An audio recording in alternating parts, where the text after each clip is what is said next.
So, if we're going to get started here, let's talk about kind of how the nervous system is organized. And if you think about it, the nervous system, the whole purpose of the nervous system is the body. It's the body's ability to control and communicate with itself when it wants things to happen quickly. So when time matters. You know, like the endocrine system is another way that the body can control itself, but it happens over a much slower time period. Like when you release hormones into the blood, they have to circulate all around. It takes forever.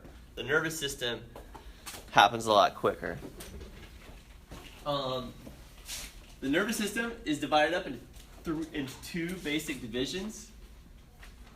The first division is the central nervous system. What do you think? What's in the central nervous system? Brain and the brainstem. What's that? Yes, the brain and the spinal cord. Okay, brain, brainstem, spinal cord. So we'll just put this brain and spinal cord. Right? And the main function of the brain and spinal cord is to integrate information. So we'll say INT, EG, RATE.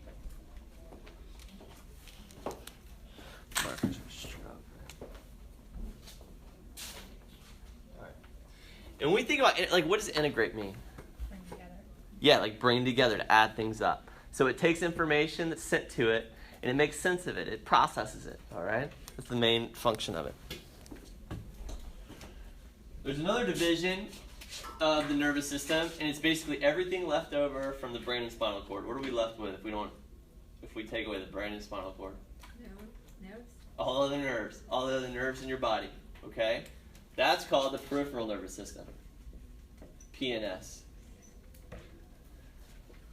The first division of the peripheral nervous system, its job is to sense things. So this is the peripheral nervous system, and it kind of detects stuff going on in the environment around us. Once it detects all that stuff, it sends that information to the central nervous system. So again, peripheral nervous system is just all the nerves outside the brain and spinal cord. The division that we're talking about right now is the sensory division, and so those nerves are sending information to the brain. Any nerve that sends information to the brain has a special name. They're called Afferent Nerves, Afferent. If it's going towards the brain, it's afferent. Afferent.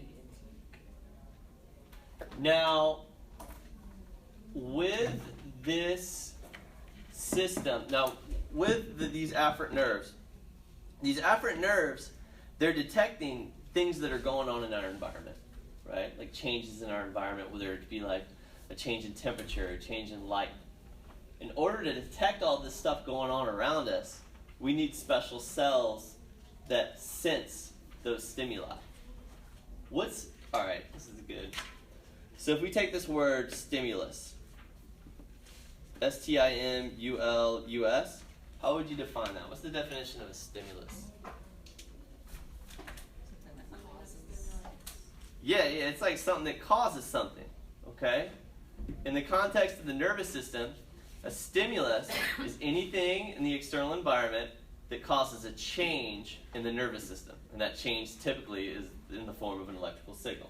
It's something that stimulates the nervous system, okay? We need special cells in our body that can detect that stimulus, or those stimuli, relay it to afferent nerves associated with the peripheral nervous system, that then send it to the central nervous system.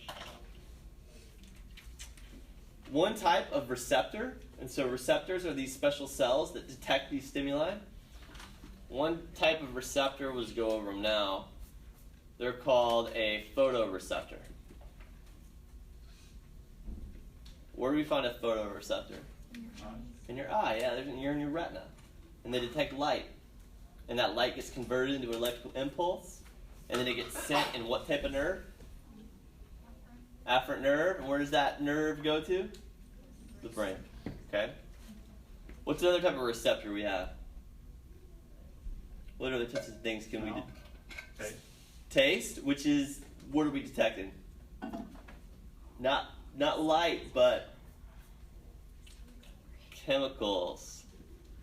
Chemoreceptor.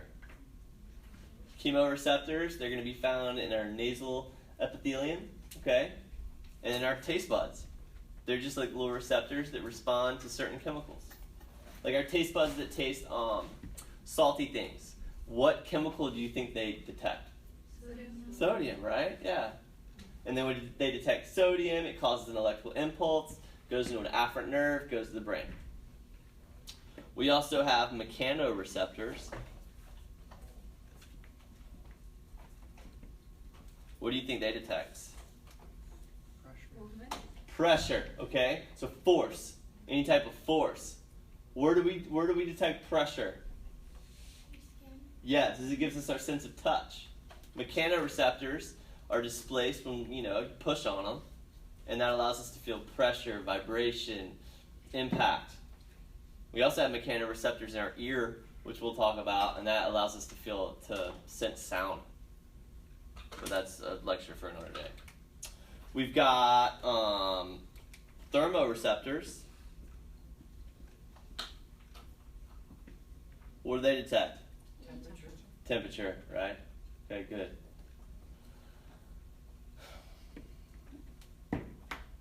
If you touch something like super duper hot, does that stimulate your thermoreceptor?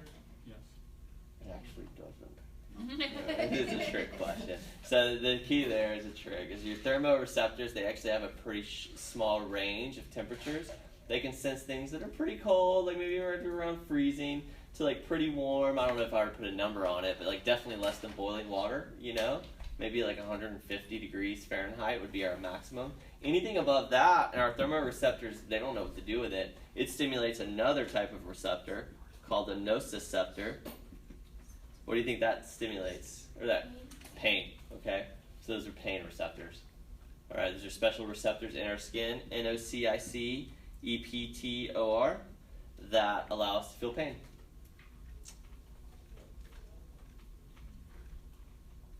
I feel like I'm missing a couple. Oh, we've got a special type of receptor called a proprioreceptor. PROPRIORECEPTOR. Proprioreceptors. These guys are special. We have these guys in our muscles, okay? And they give the brain information about the position of our muscles at any given time. We're completely unaware of this information. This is not something we consciously understand. But it gives our brain important information so we can move around smoothly. And we can coordinate our motions in a subconscious way. Photo, chemo, mechano, thermo. Yeah, that's good. If I remember the other one, I'll come back to it. Okay, so anyways, all those receptors are attached to afferent nerves that send information to the brain. Once the brain kind of does its integration, it does its processing, what does the brain then do? Yeah, it acts, so it sends out commands, okay, motor commands, and it sends them out through the second division of the peripheral nervous system. And this second division is the motor division. So these motor nerves, outside the body, outside of the brain and spinal cord, and they're carrying information away from the brain. Anybody know the name of these nerves? It's not afferent. Efferent. Good. Just replace the A with an E. Efferent fibers are going away. We've got two different divisions of the motor component of the peripheral nervous system. The first division is the somatic nervous system.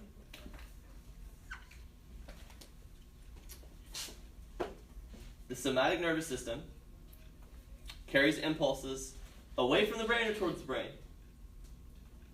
Away from the brain. And these are motor commands that we can consciously control. Where do you think they're going to? What types of organs? Muscles. Specifically, what type of muscles? Skeletal muscles. All right, good. So the somatic nervous system, those are efferent nerves going to muscles, skeletal muscles.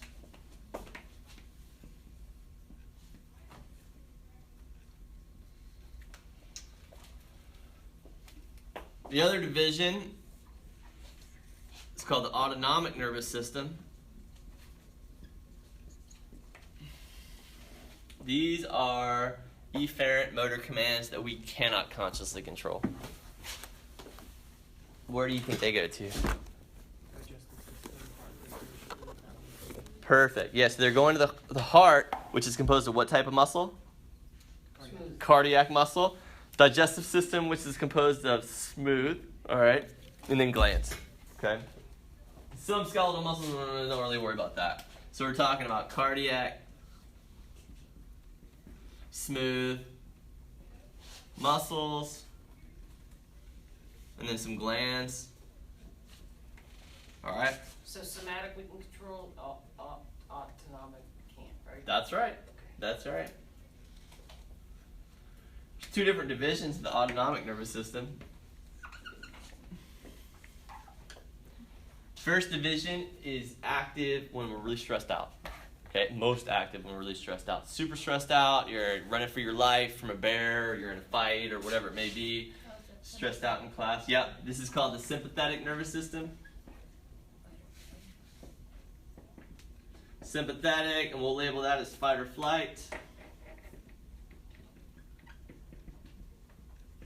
Other division is active when you're really relaxed, digesting food, all that. That's called the parasympathetic.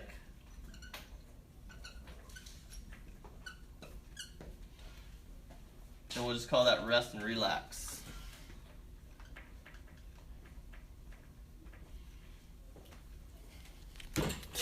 So this is kind of like your roadmap for the nervous system. Over the next 4 or 5 courses or 4 or 5 lectures, we'll be kind of diving into all this stuff in a little bit more detail. That's the overview. All right. You know, so this is the type of stuff that'll be on the quiz, right?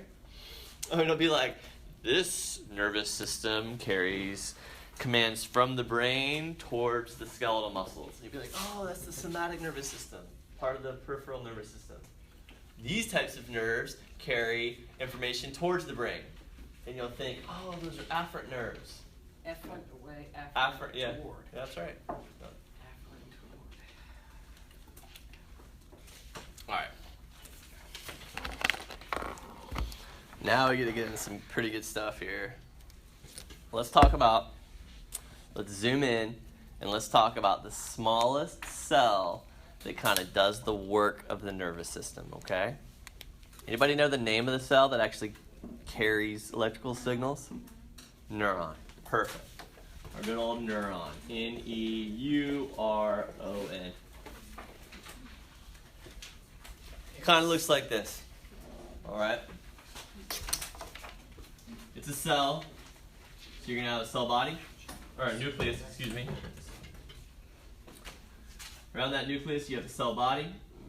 On one side of the nucleus, we have all these kind of crazy projections that come out like this. You know, it almost looks like a brittle star. You guys see those at the beach? You have an aquarium, they're like sea stars. They have like the long legs. That's more bio-2 stuff. Anyways. So on one side, you have all these little projections that come out. You do some labeling here. This guy's the nucleus. This is the cell body. These little arm-like things that stick out, that's the part of the neuron that receives information from other cells, whether it's another neuron or it could be a sensory receptor. This guy right here, what's it called? Anybody know what this is called? Dendrite. Dendrite, you got it. And it's important to know that kind of that section, this whole section of the neuron that receives information, that's really its job, is just to receive info, which the dendrites do. On the other side of the cell body kind of comes together in this cone shape right here. This part of the neuron where it kind of comes together in a cone, that has a special name. It's called the Axon Hillock. Hillock. Axon Hillock. We'll talk about the importance of this guy in a little bit. After the axon hillock, you have this long tube that extends away from the cell body. What's that guy called? Close. It's just the axon. Okay. Now when it dead ends, that's the terminal. Alright, it dead ends kind of like right here. You might have a couple little projections. But this guy is the axon terminal.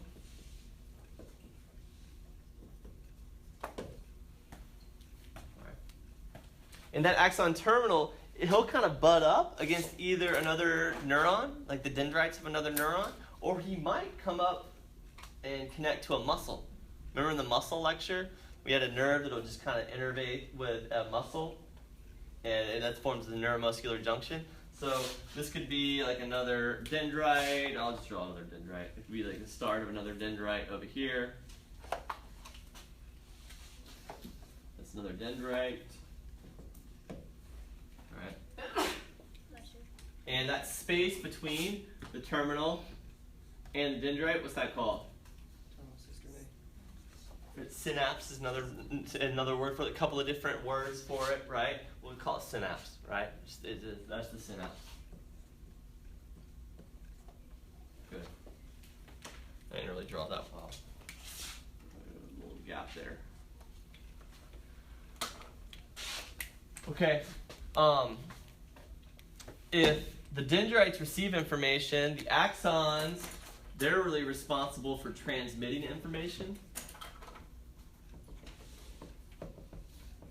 They send information down the line. And then when that information reaches the end of the axon and hits the axon terminal, this guy's responsible for making sure that information gets to the next step. Okay, so I don't know, what would you say, like it sends the information along or something? We'll say sends info along. Three different parts, three basic parts. The axon hillock is important because the axon hillock, this is the part of the neuron where the neuron decides whether or not it's actually going to send a signal or not, whether or not it's going to fire. It might be receiving stimuli from all these dendrites, and sometimes the neuron might say, you know what, it's just, I don't want to fire. This isn't a strong enough signal for me to fire. I'm not receiving enough input. And then other times, it might receive a lot of input from the dendrites and says, you know what, I am going to fire. That decision's made right here at the axon hillock. Okay. Neurons come in a couple of different shapes. This is the most common shape, and I'll do a key down here kind of. One shape of a neuron looks just like this, where you have dendrites on one side, you have a cell body, dendrites on one side, kind of like that. Comes together in the axon hillock, and you have a long axon. This is called a multipolar neuron.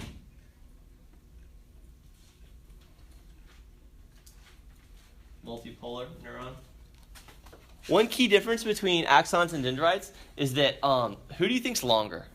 Well, here's a big clue. Dendrites or axons? Axons are a lot longer. Dendrites are typically super short. They're less than a millimeter or so in length. Axons can be long. I mean, how long do you think like the longest axon in our body is? Your lower motor neuron? Yeah. So we've got some motor neurons that extend from our spinal cord all the way down to the muscles in our lower leg and our feet. So we're looking at axons that are a couple of feet long, like 3 feet long or so. And that's a single cell. That's kind of crazy. So axons can be very long, okay, where dendrites are typically very short. Another and multipolar neurons, most common in the body. Most common, they're like 99% of our neurons are multipolar.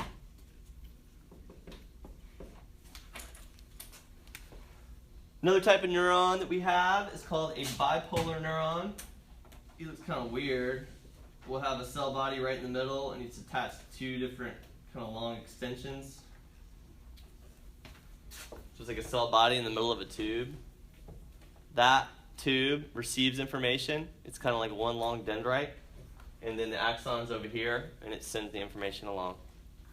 This is called a bipolar neuron. These guys are found oftentimes connected to sensory cells. So like thermoreceptors, or even photoreceptors in particular. You'll have the rods and cones in our eye. They'll be connected to one bipolar neuron that just transmits that information away from the sensor. What does that do? Yeah, bipolar neurons are often found connected to receptors. With that being said, are they afferent or efferent neurons? Afferent, right? Because they're connected to receptors and they take information to the brain. They're typically not that long. I mean, sometimes they are, but then they'll connect to probably like a multipolar neuron that sends it even further. Sometimes not. Third type of neuron is called a unipolar neuron. This is even weirder. You have a long tube, and then off to the side, you have a cell body.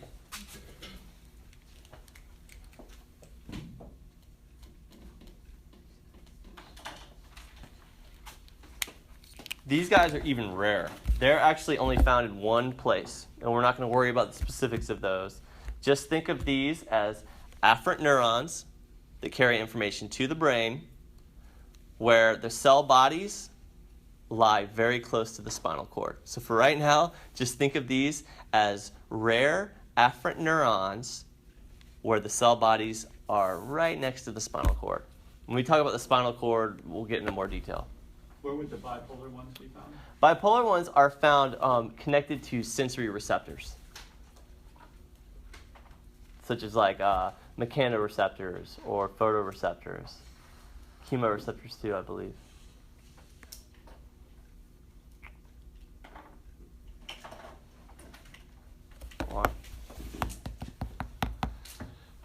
Good.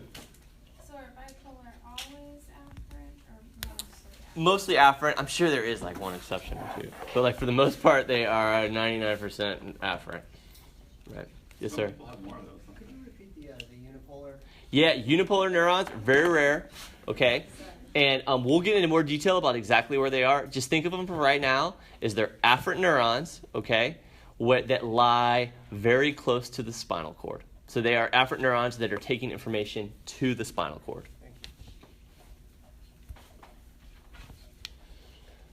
And are the multipolar ones efferent and afferent? Yes, that's a good point. Multipolar neurons are most of the neurons in our body, and they go in both directions. What are ganglias? Ganglia? It's a good question. So ganglia, we'll talk about this later, especially when we get to the central nervous system. A ganglia is a collection of the cell bodies of neurons, okay? So a lot of times you'll have neurons that achieve, similar functions. They'll probably be like many neurons of a single nerve. All the cell bodies for those neurons will be positioned in the same place. And when you position neurons, or the cell bodies of neurons all in the same place, it'll kind of look like this. You'll have a neuron, and then like a cell body, and you'll have like a neuron and a cell body, and like a neuron, a cell body. If these were a bunch of bipolar neurons, what it'll cause is it causes this region where all the cell bodies are just kind of clustered together for all the neurons. It's like a big bag of marbles is what it looks like. It's just a name for a location in the body that contains a lot of cell bodies of neurons. I'll tell you guys more about that. When I was doing work on fish, we were recording from individual neurons from the fish's lateral line system, and we had to locate the ganglion in which all those cell bodies were located. So it looked like this big bag full of marbles, and it was just all the cell bodies. And so we'd go in there with a little pipette, and we'd poke in that bag, and we'd attach to one of those cell bodies so we could record the activity. I'll tell you guys that story later. But anyways, a ganglion is just a collection of cell bodies. All right. We're going to take a little break because we're getting ready to talk about some pretty hard stuff. Okay, we're going to talk about exactly how the neurons fire, and I want you guys to be ready. Not like that, but you know what I mean. Let's just take a little break. 10-minute break.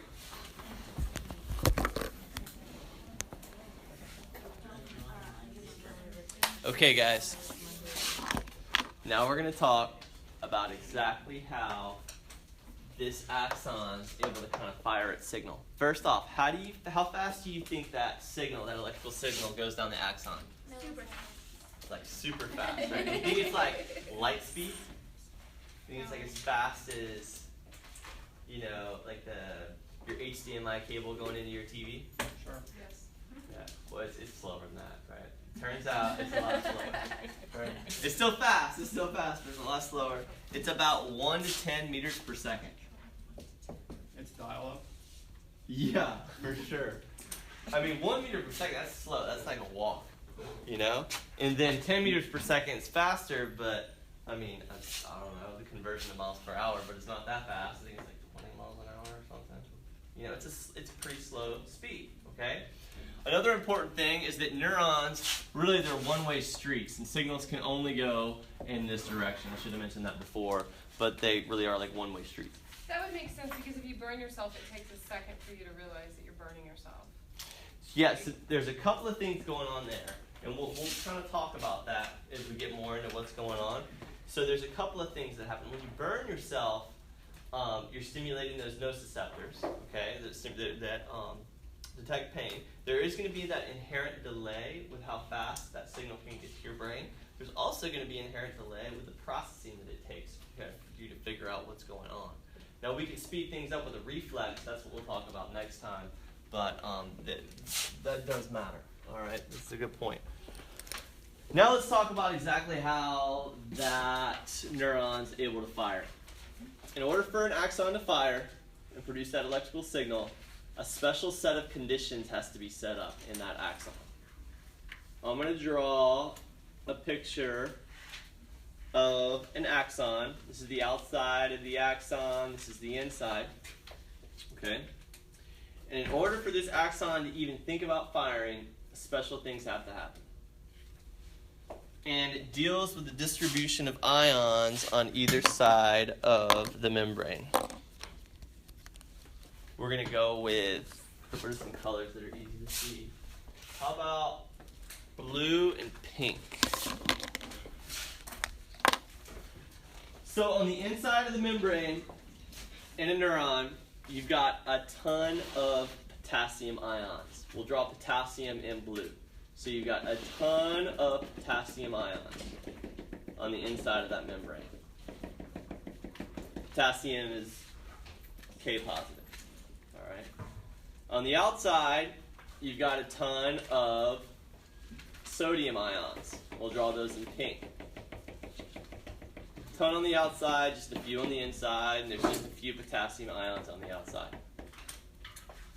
Now we also have some special proteins in the cell membrane that are pumping more potassium on the inside and even more sodium on the outside. These guys are your sodium-potassium pump. So sodium, potassium, pump. And we'll do a pink arrow to indicate that it's pumping sodium out and it's pumping potassium in. Yeah, it takes energy to do that? Yeah. Oh, for sure, right? The heck if sodium wants to go from here to here, that's against its concentration gradient. Sodium wants to go the other way. Okay, so that spends energy. And the cell is constantly doing this, okay? Now, here's something tricky that's going on. And, okay, let me, here's something tricky that's also going on. This membrane, turns out, is slightly permeable to potassium. And what that means is there's these little protein channels that potassium can sneak through, just passively. Okay, so they could sneak across if they wanted to. In this situation, which direction is potassium going to want to go?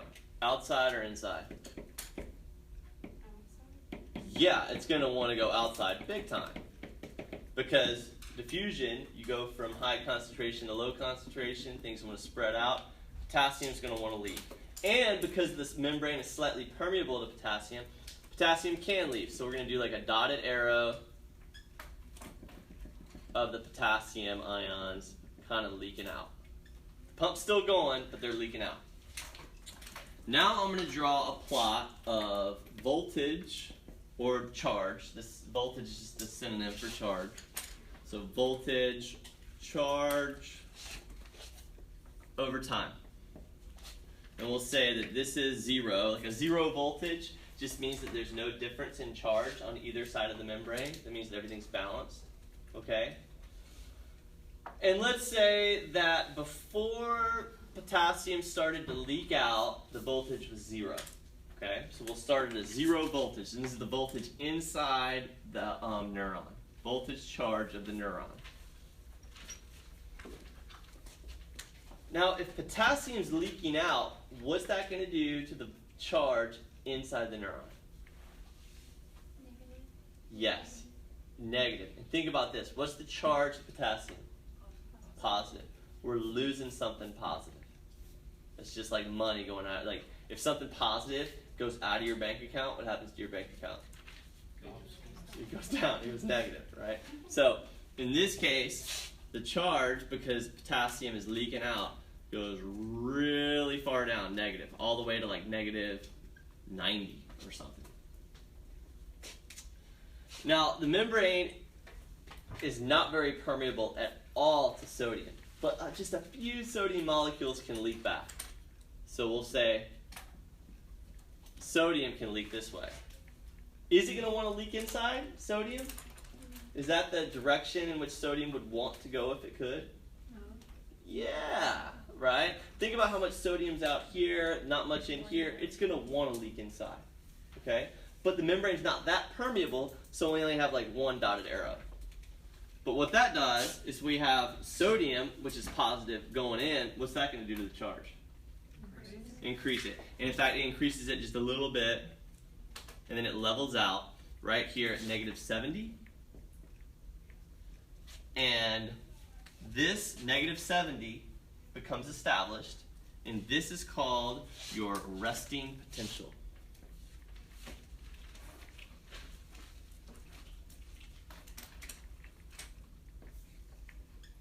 Of negative 70. And that's the situation that has to happen in order for this neuron to fire. Now this guy's ready to fire. The pump's constantly pumping more sodium out, more potassium in. Potassium keeps leaking out, a little bit of sodium keeps leaking in, and it's balanced out at negative 70. Okay? It's negative because more potassium's leaking out than sodium is leaking in. Okay? Alright. Now this guy's ready to fire. And, okay, well first off, let me ask you this question. Does this take a lot of energy to maintain? Yeah, the pump has to constantly just be like moving people across. That's one of the reasons why neurons are one of the most metabolically expensive cells in your body. I think, in fact, like 60% of our metabolic rate is attributed to simply letting neurons fire. Okay, so they're super expensive cells. Okay. All right. Now let's talk about what happens when this neuron fires. I'm going to draw another picture right here. Same axon, but we're just going to talk about different things. Again, this is out, this is in. On the inside, who's at a high concentration on the inside? Sodium. Potassium. So we've got a bunch of potassium molecules on the inside and a bunch of sodium molecules on the outside. The way to remember this is potassium, the abbreviation is K, you're okay, like you're okay to come in. And then sodium, Na, no, like you're not okay. Like not allowed. Nope. Alright. Alright. Now there are another set of special proteins in the cell membrane other than the sodium-potassium pump. one of these proteins would let sodium go through, and the other protein would let potassium go through. These guys are both called voltage-gated channels.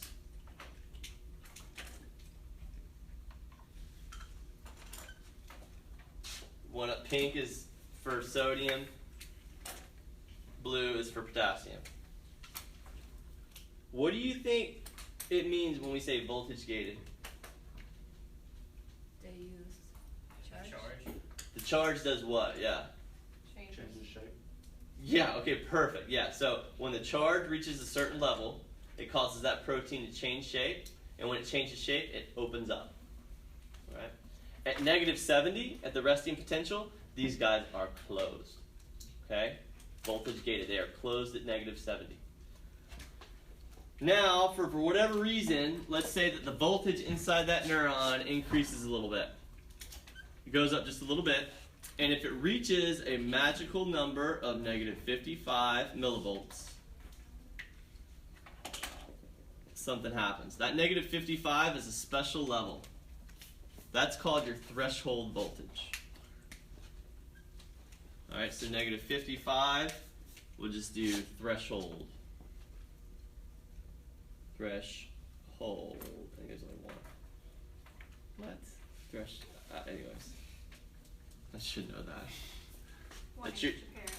it's one? I know. I have written this word a million times. It's crazy. Alright, thank you. We're good. Spell check. Good. So that's your threshold voltage of negative 55. And if the voltage inside that neuron reaches negative 55, something happens first to that sodium voltage gated channel. It opens. Okay? So when it reaches negative 55, sodium channel opens up. And I'm going to draw a key here. So right here, when the voltage reaches negative 55, we'll say sodium channel opens. If this channel opens, who's going to move where? Sodium's going to move in. Okay? Perfect. And he's going to move in super fast. What are the different forces that are causing sodium to move in? Concentration gradient, for one. You're right. So, Juliet, you've got all these, a high concentration of sodium out here. It wants to move in. But let's look at the charge, too. What's the charge in here? It's like negative 55, right? What do we know about positives and negatives? They attract. Sodium has a positive charge, so it's going to be attracted, and it's going to zoom in. Now, what's that going to do to the charge inside the neuron? Sodium's rushing in. More positive. In fact, it's going to zoom all the way up to about positive 30.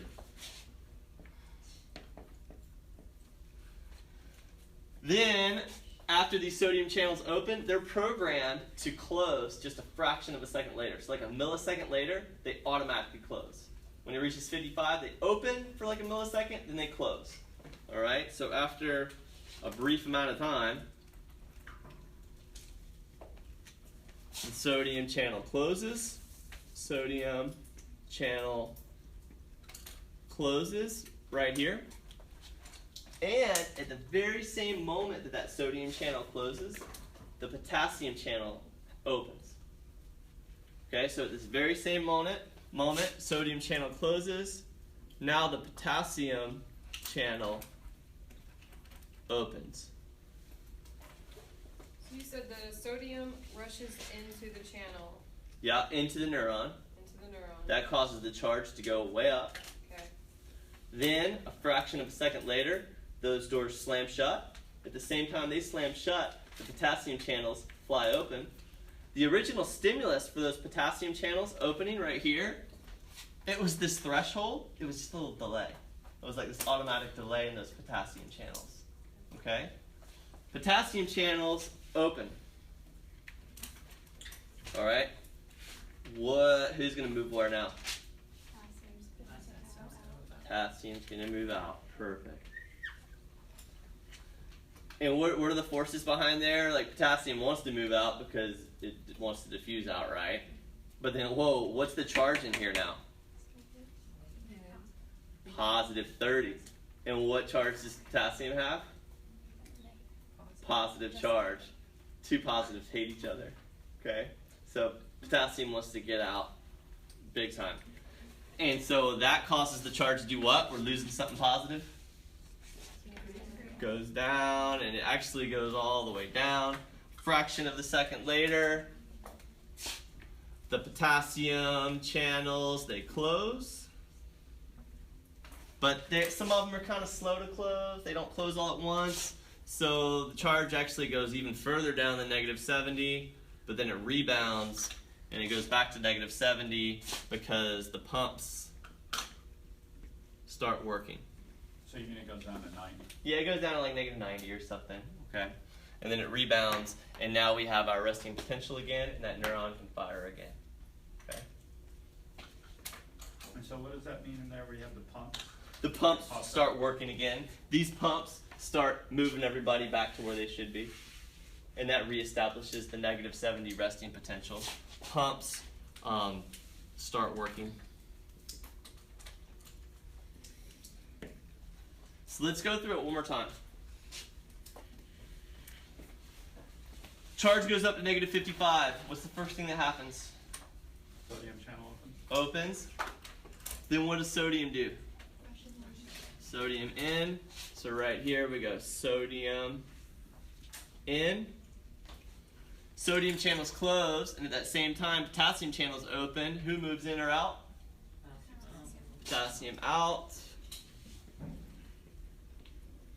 Potassium channels close, and the pumps start working. They restore that resting potential, okay? This guy, this little bump, this is called your action potential.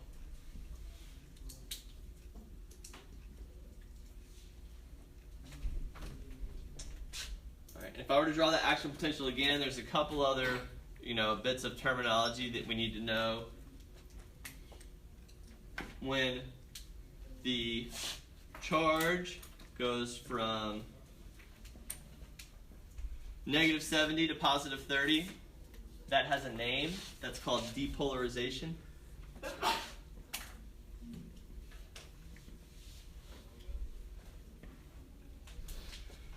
When it goes from positive 30 to negative 80 or 90 or whatever it is, that's called repolarization. And then when it dips down below, that's called hyperpolarization. Hyperpolarization. Here's the deal with all this polarization stuff. When there's a difference in charge on either side of the membrane, so the resting potential, there's a big difference in charge. Big negative on the inside, positive on the outside. The membrane is considered to be polarized, just like a battery. Whenever you have a positive and a negative end, it's considered polarized. So at the resting potential, the membrane is polarized. As it goes more positive, you're getting rid of that polarization, so it's called depolarization, right? You're like depolarizing the membrane. Then, as the charge goes back negative, you're repolarizing the membrane. When it dips even further below, you're hyperpolarizing it. You're polarizing it above normal. That's just some terminology you gotta know. All right. Good.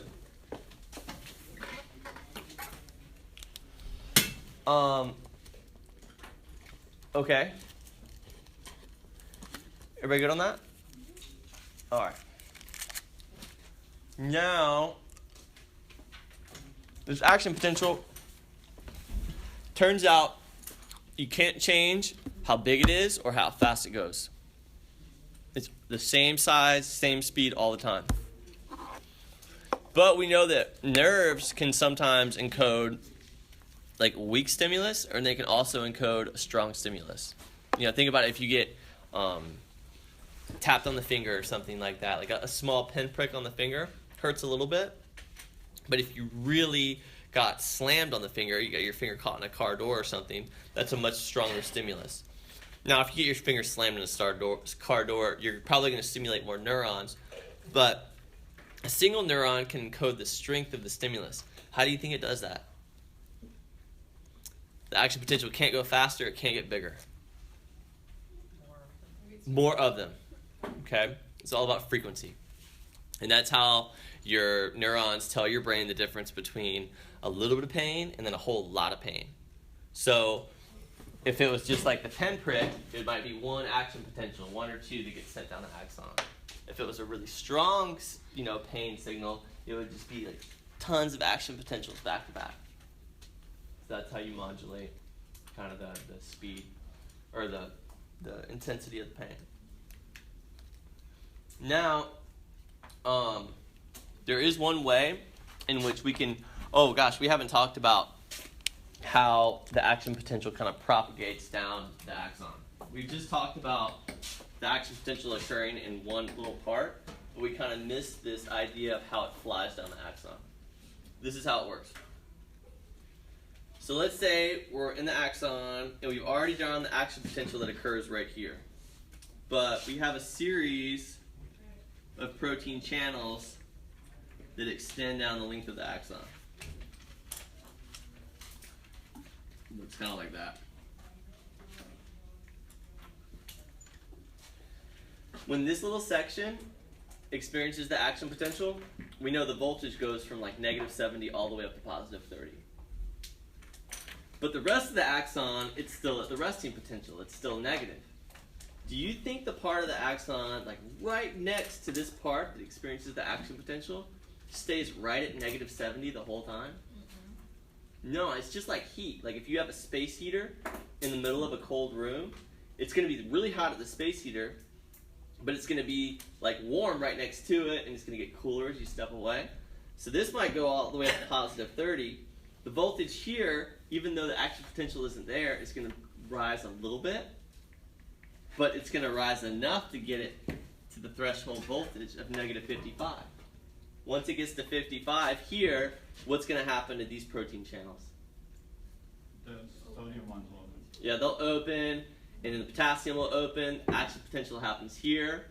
Once the action potential happens and the voltage goes all the way up to +30, what happens to the voltage right next door? Starts all over. Yeah, it just rises a little bit, hits threshold, and it's that chain reaction that flies down the axon. And that's what the signal is. Right? It's just this chain reaction of protein channels opening. Right? Now there's a way to make that go faster, and it's through special cells that wrap around the axon itself. These are called Schwann cells.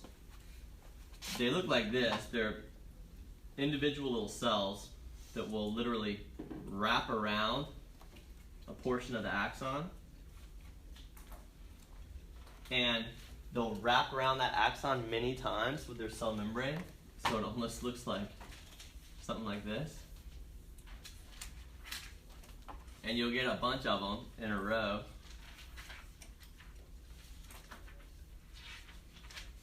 Right? And you'll get they'll just keep wrapping around that membrane. And I've only drawn 3, but there's a heck of a lot more than 3 on an axon. But this is what happens. You get all these Schwann cells that wrap around the axon. Let me label this guy. So this is a Schwann cell. Those are N's, not H's. It's just like electrical tape. It insulates the charge inside the axon. And where the Schwann cell wraps around the axon, there's no protein channels along this entire length. The only place there's protein channels is in the little space between the Schwann cells. Those little spaces are called the nodes of Ranvier.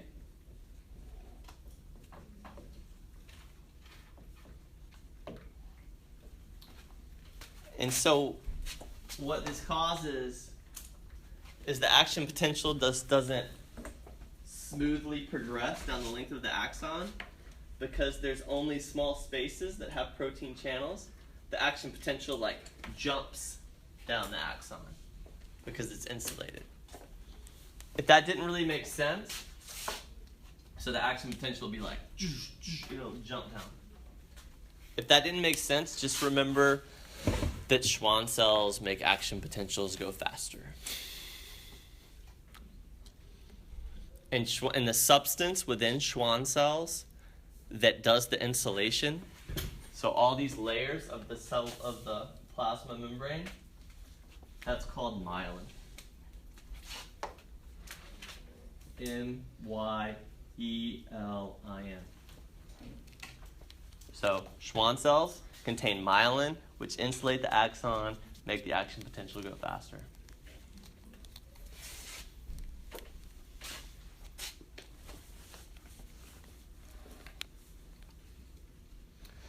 Good.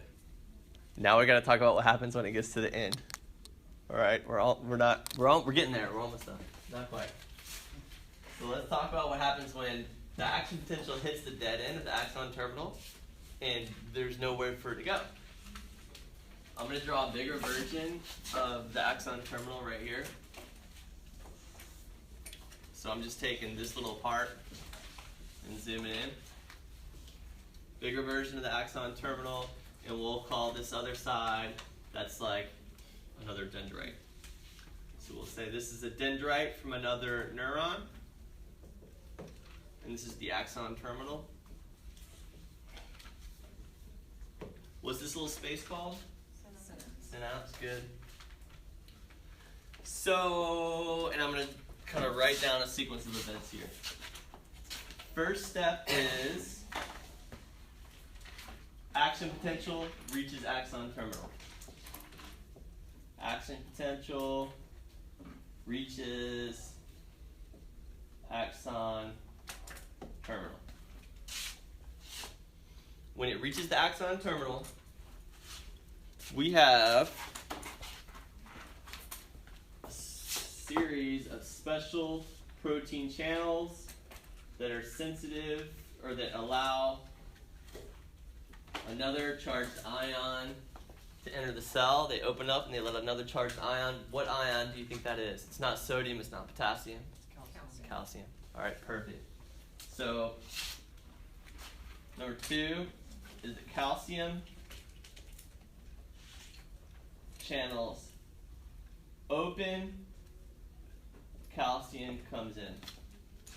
So we have all these calcium molecules on the outside of the neuron. Calcium comes in. Then also on the inside of this neuron, we've got a series of little spheres. And they're hanging out all inside that axon terminal. These spheres have a special name. You guys know this, right? Starts with a V. Vesicles. Vesicles, perfect. Alright, this is the vesicle. Alright, these vesicles contain tons of little molecules, thousands of little molecules. These molecules are neurotransmitters. We got a bunch of neurotransmitters in our body. Examples are what?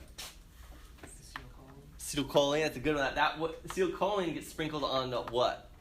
Muscles, perfect. We got acetylcholine, we got dopamine, we got serotonin, we got glutamate, we got all of our endorphins. So these are all various examples of little chemicals that are contained within these vesicles.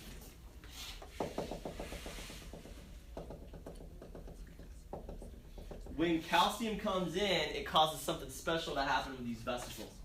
It causes vesicles that are positioned close to the cell membrane. It causes those vesicles to fuse with the cell membrane itself. Just like two bubbles in a bathtub. When two bubbles come together, what do?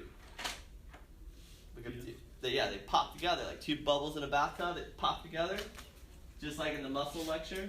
So when they pop together, cell membranes become continuous like this.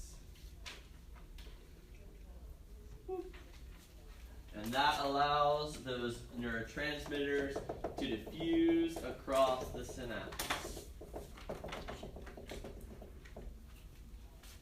Alright, so let's keep up with our little flow chart. Number 3, vesicles fuse, or we'll just say vesicles release neurotransmitters, NT, abbreviated NT, okay, into synapse.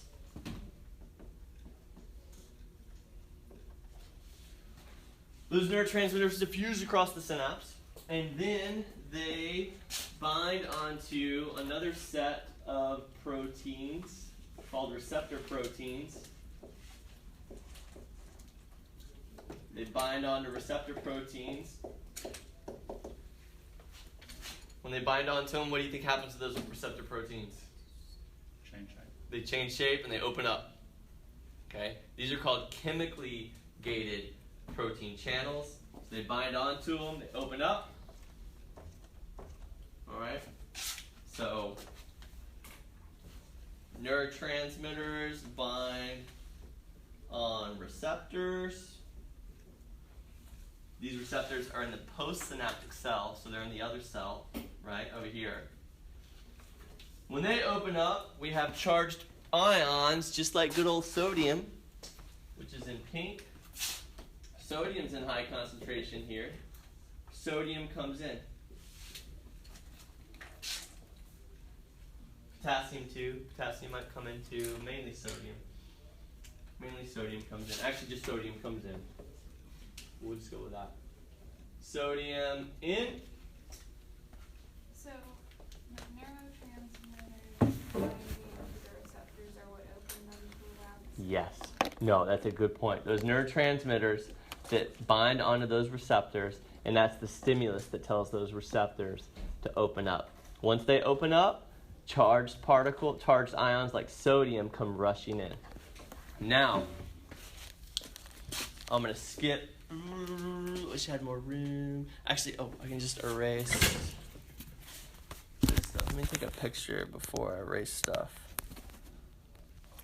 so we don't lose anything. All right. But what we've got here, all right, is I'm going to erase this little section.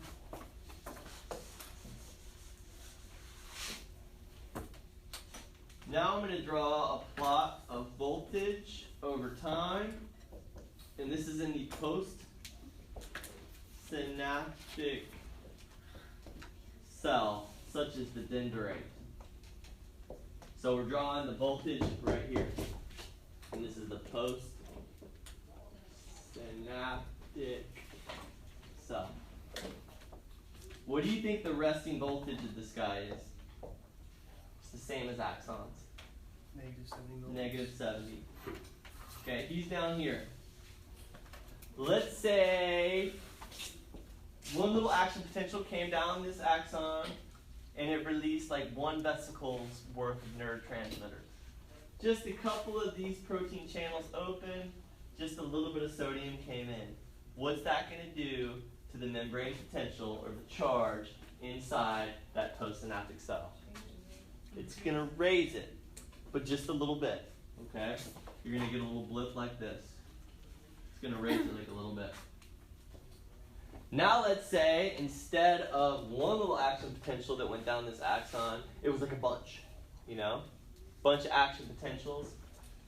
Do you think more vesicles are going to release or fewer? More. More neurotransmitters, right? More protein channels open. More sodium comes in. What's that going to do to the potential? Shoot it up even more. Yeah, okay, it's going to go up even more. These guys, these changes in potential that happen in the postsynaptic cell, they are called graded potentials. All right, so graded potentials.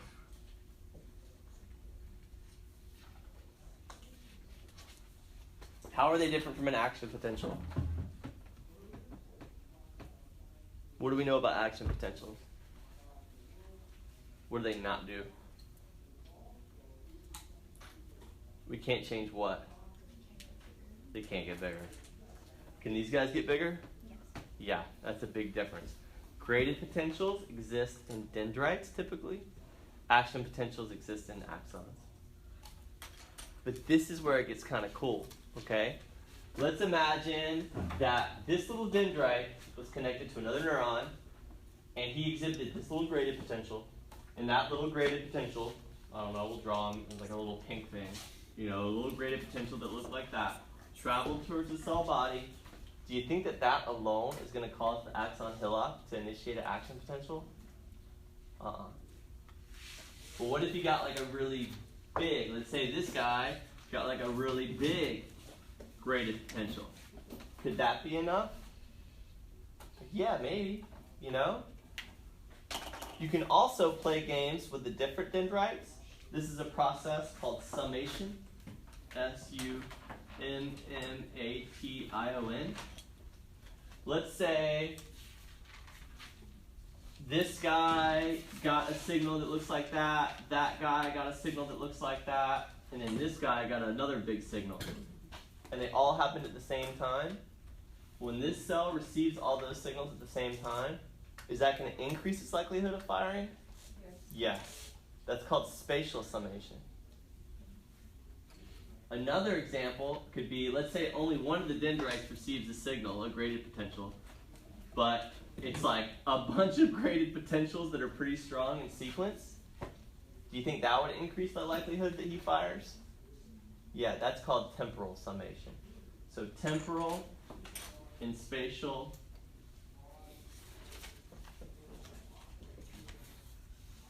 summation. To make things even more complicated, some postsynaptic cells, they have receptors that don't let sodium in. They're going to let things like negative ions in, like chlorine. If you let a negative ion into this cell, what do you think is going to happen to the membrane potential? Is it going to go up or down? Down, right? It might go down. That's called an inhibitory signal. So what could happen here is, let's say this dendrite gets a nice big ol' graded potential that looks like this, but at the same time, this dendrite gets one that goes negative. They reach the cell at the same time, what happens? Cancel each other out. Cancel out. This guy doesn't fire. Okay, so you can play all these games with processing, and that's how we control when a neuron fires, through graded potentials, summation, and all that. So what's it called when they cancel each other out? You could just call it, it's a type of spatial summation. Okay, summation is just when you add up the signals coming from different dendrites, and if one's positive, one negative, they'll just cancel out to zero. Good. All right. So that'll do it, guys. That'll do it for today. So for the rest, this is how